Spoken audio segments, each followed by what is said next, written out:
Ya, ingin saya jelaskan bahwa ini kiat semacam ini untuk memberikan pencerahan ya kepada siapapun yang kepalanya lagi mumet menghadapi berbagai kesulitan. Barangkali saja bisa meringankan beban ya. Sebab dengan pemahaman itu orang bisa merasa kok dunia luas banget sih gitu. Kalau otaknya sempit kan jadi sempit banget. Jadi 3 perkara itu ya, satu adalah bahwa kesulitan apapun sifatnya sementara. Kalau kita merujuk kepada informasi dari Al-Quran sebagai firman Tuhan, kan inna ma'al usri yusra. Terus 2 kali tuh, inna ma'al usri yusra. Kemudian wa idza faragta fansab. Wa idza faragta fansab. Kalau sudah selesai, tingkatkan kerja kerasmu lagi. Kalau sudah selesai, terus apa ya? Kerja lebih keras lagi. Itu namanya ingin terus maju tadi itu. Jadi tidak ada finalnya. Ya, kita terus semakin maju. Ya, setelah 4.0 ya 5.0 gitu. Sampai akhirnya 6.0 ya. Jadi bisa manusia robot yang hampir sama seperti manusia. Ya kan seperti itu. Yang perlu diingatkan di sini, ini bagi yang mengerti bahasa Arab bisa lebih paham, tapi yang tidak mengerti bahasa Arab jadi sulit. Inna ma'al usri yusra. Sesungguhnya setiap ada kesulitan ada kemudahan. Kan terjemahnya. Setiap ada kesulitan ada kemudahan. Ingatlah. Setiap ada kesulitan ada kemudahan. Ingat. Kita baca. Inna ma'al usri yusra. Di sini maha bukan ba'da. Berbarengan. Bukan berarti setiap ada kesulitan setelah itu ada kemudahan. Bukan setelah itu.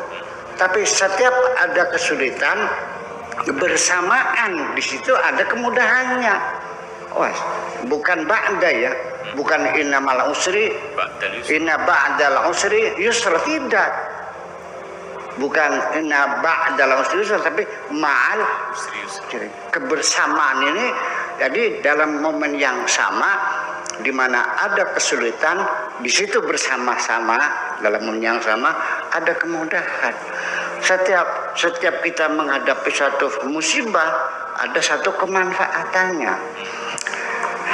Mungkin Anda melihatnya ini sebagai musibah, tapi pada yang sama itu juga sebagai nikmat juga.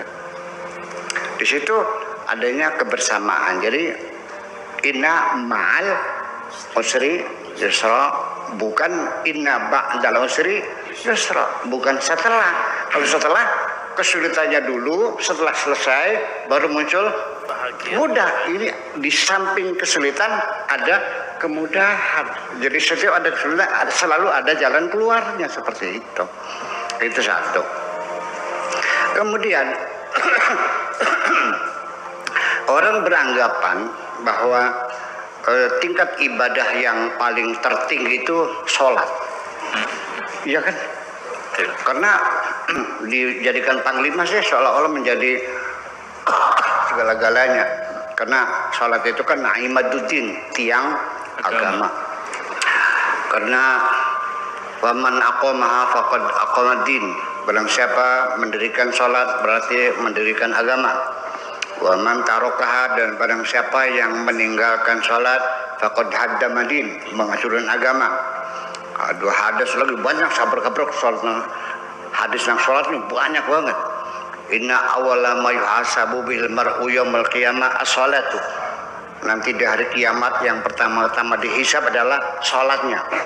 Jadi sholat jadi standar umum bahwa yang paling tertinggi adalah sholat. Tapi di dalam Al-Quran fawailul lil ketika sekalipun dia rajin sholat, ketika dia membiarkan anak yatim terlantar, maka bohong agamanya itu. Berarti di sini kan ibadah sosial. Sebetulnya berarti ibadah sosial kan. Dan kenapa kita tidak menangkap semacam itu? Nah itu.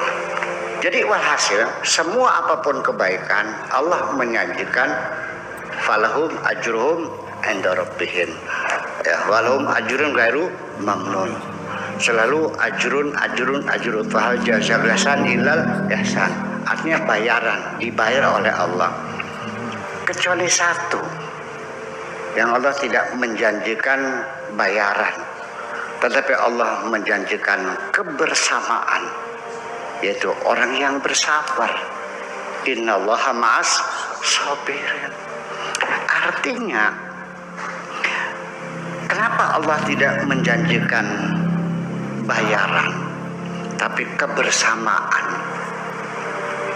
Perempuan yang bekerja nyuci piring, masak buat saya, nyetrika baju saya, tiap bulan saya kasih bayaran. Tapi yang tidur bersama saya adalah kekasih saya. Paham nggak? Yang bersamaku adalah kekasihku. Itu mah pembantu bujang itu mah. Yang penting dibayar. Jadi artinya ternyata kita mesti paham, orang sholat enak, muka bersih, kopok bersih, ya, korong bersih, kudal bersih, sholat berjamaah, banyak teman, ya kan, orang zakat tersanjung, ya kan, orang-orang miskin pada bisa makan, ya, seperti itu kan. Kita naik haji enak, naik pesawat lihat mega dari atas, ya kan, ya, naik pesawat di situ mengenal berbagai macam peradaban, bertemu di Mekah. Tapi bersabar, apa yang Anda rasakan?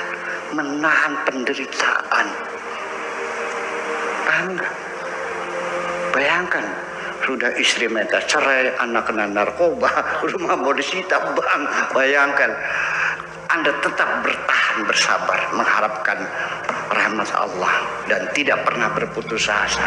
Anda tidak pernah jalan pintas, tidak merampok, tidak menipu. Anda siap, aku siap mati kelaparan daripada aku berbuat jahat, dan hanya berharap kepada Allah. Karena kesabaranmu itulah Allah janjikan engkau akan bersamaku nanti. Jadi artinya, jadi ibadah sabar ini adalah ibadah tingkat tinggi sesungguhnya. Dan Allah menjanjikan kan gitu, bukan sekedar pahala yang besar, tapi kebersamaan. Tapi di sini saya karena karena ruangannya tidak mencukupi, gitu, maka Allah menjanjikan imbalan yang besar. Pada yang besar itu yaitu kebersamaan. Saya kira mungkin seperti itu, Pak Dili. Ya.